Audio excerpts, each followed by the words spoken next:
Halo Sobat Bio, selamat datang di channel Jendela Biologi. Apakah teman-teman udah siap belajar? Ayo kita belajar biologi bersama dan mengupas fakta-fakta menarik selanjutnya. Pernahkah kalian berpikir apa yang terjadi pada makanan ini setelah kalian memakannya? Bagaimana tubuhmu mengubah makanan kesukaanmu menjadi energi untuk bermain, belajar, atau bahkan hanya bernapas? Coba bayangkan kalau kita seperti sebuah pabrik, makanan yang kita makan adalah bahan bakunya dan tubuh kita punya sistem yang rumit untuk mengolahnya. Tapi, apa yang terjadi kalau bahan baku itu rusak atau mesinnya tidak bekerja dengan baik? Apa yang akan terjadi pada tubuh kita? Untuk menjawab pertanyaan-pertanyaan tadi, hari ini kita akan mengulik lebih dalam tubuh kita dan melihat bagaimana makanan melakukan perjalanan luar biasa melalui sistem pencernaan. Kita akan membahas organ-organ yang terlibat, fungsi setiap organ, dan bagaimana mereka bekerja sama seperti tim hebat di sebuah pabrik makanan. Jadi, sistem pencernaan merupakan proses makanan diolah menjadi zat makanan yang dapat diserap oleh darah dan membuang zat sisa dari tubuh. Proses pencernaan makanan itu ada dua teman-teman. Apa aja ya? Ya, yang pertama ada pencernaan mekanis dan ada pencernaan kimiawi. Pencernaan mekanis adalah proses fisik yang melibatkan mulut untuk menghancurkan atau mengunyah makanan. Sedangkan pencernaan kimiawi tentunya proses kimia yang mengubah makanan dari zat kompleks menjadi zat sederhana dengan bantuan sistem pencernaan manusia terdiri dari dua macam, yaitu saluran pencernaan dan kelenjar pencernaan. Pada saluran pencernaan berbentuk tabung atau pipa sebagai jalan yang dilalui makanan. Saluran ini terdiri dari mulut, tekak, kerongkongan, lambung, usus halus, usus besar, dan anus. Sedangkan pada kelenjar pencernaan merupakan bagian organ yang mengeluarkan enzim untuk membantu proses pencernaan. Kelenjar pencernaan terdiri dari kelenjar ludah atau saliva, lambung, pankreas, dan juga hati. Kita masuk ke perjalanan organ utama sistem pencernaan. Ya, benar sekali. Ini adalah mulut.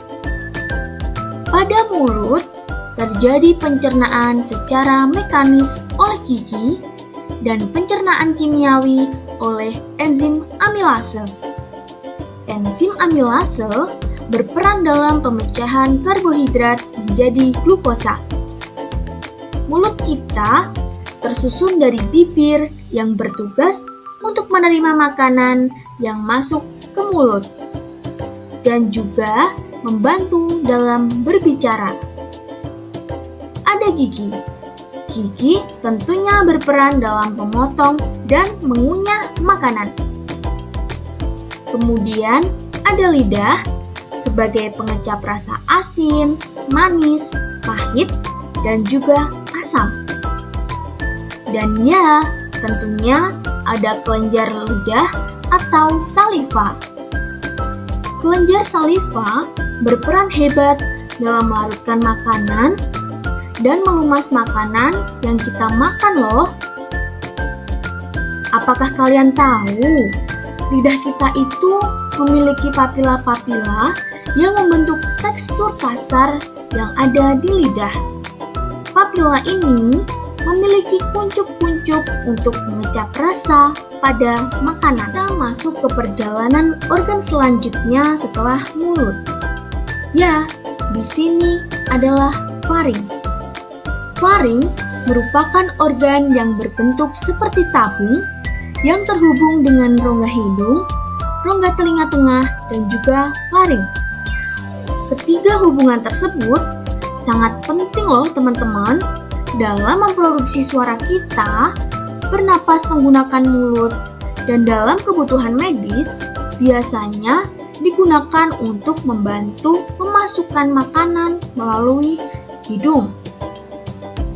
Faring berperan dalam membawa makanan dari rongga mulut dan disalurkan ke esofagus.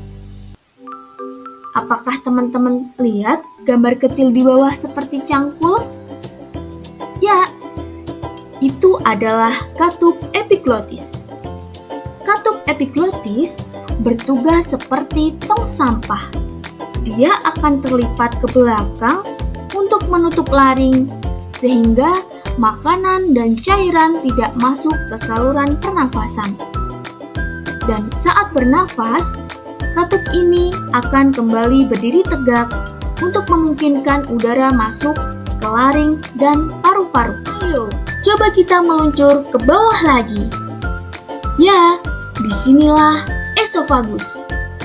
Esofagus merupakan organ yang berbentuk panjang seperti seluncuran. Panjang esofagus mencapai 25 cm dengan diameter 2,54 cm. Esofagus bertugas dalam menggerakkan makanan dari faring menuju ke lambung dengan gerakan peristaltik. Esofagus memiliki mukosa yang memproduksi mukus untuk melumasi dan melindungi esofagus. Eits, tapi tidak menghasilkan enzim pencernaan ya. Kerongkongan atau esofagus terletak bersebelahan dengan laring. Tetapi esofagus tidak memiliki tulang rawan dan hanya terdiri dari otot-otot polos yang memungkinkan dia melakukan gerakan peristaltik dengan mendorong makanan dari tenggorokan ke lambung. Otot polos ini memberikan gerakan yang fleksibel dan memungkinkan dia untuk berkontraksi. Ayo teman-teman, kita semakin ke dalam lagi. Ya, disinilah lambung berada. Lambung adalah tempatnya mencerna makanan. Lambung tersusun dari 4 bagian utama, yaitu kardia, fundus, badan lambung, dan juga pilorus. Lambung berfungsi dalam mencerna protein, lemak, dan karbohidrat. Lambung juga dapat memproduksi kimus, yaitu massa homogen setengah cair yang memiliki kadar asam yang tinggi. Lambung dapat menyimpan makanan selama 2-3 jam loh, dan kemudian dicerna secara kimiawi. Pada organ lambung memiliki kelenjar yang mengandung enzim pencernaan seperti asam klorida atau HCl, mukus, garam, dan juga air. Ini dia, pankreas. Pankreas merupakan kelenjar pencernaan yang terletak di belakang bawah lambung. Pankreas tersusun dari sel-sel eksokrin yang menghasilkan enzim pencernaan dan juga sel endokrin yang menghasilkan hormon insulin. Pankreas memiliki 5 enzim, yaitu yang pertama, enzim tripsin yang bertugas untuk mencerna protein menjadi peptida lebih kecil. Enzim amilase. Enzim amilase berperan dalam menghidrolisis zat tepung menjadi disakarida. Yang ketiga, ada enzim lipase, berperan untuk memecah lemak menjadi asam lemak dan juga gliserol. Keempat, ada enzim chymotrypsin. Enzim ini bertugas untuk mencerna protein atau polipeptida yang besar. Dan yang kelima, ada enzim dipeptidase. enzim dipeptidase berperan dalam melanjutkan pencernaan protein menjadi asam amino bebas. Kita ke samping lagi yuk. Nah, ini dia. Ini adalah organ hati. Hati memiliki fungsi dalam proses pencernaan, diantaranya untuk mengekskresikan empedu dan mengemulsi lemak. Hati juga sebagai tempat menyimpan mineral dan vitamin larut lemak. Hati menyimpan gula dalam bentuk glikogen dan mengubahnya menjadi glukosa kembali. Kita berada di kantong yang berwarna hijau seperti terong. Betul sekali. Ini adalah kantung empedu. Kantung empedu memiliki ukuran sekitar 8-10 cm yang berfungsi dalam menyimpan cairan empedu yang sudah diekskresikan oleh hati. Kantung empedu dapat menyimpan cairan dengan kapasitas 30-60 ml. Cairan empedu bersifat alkali ya teman-teman.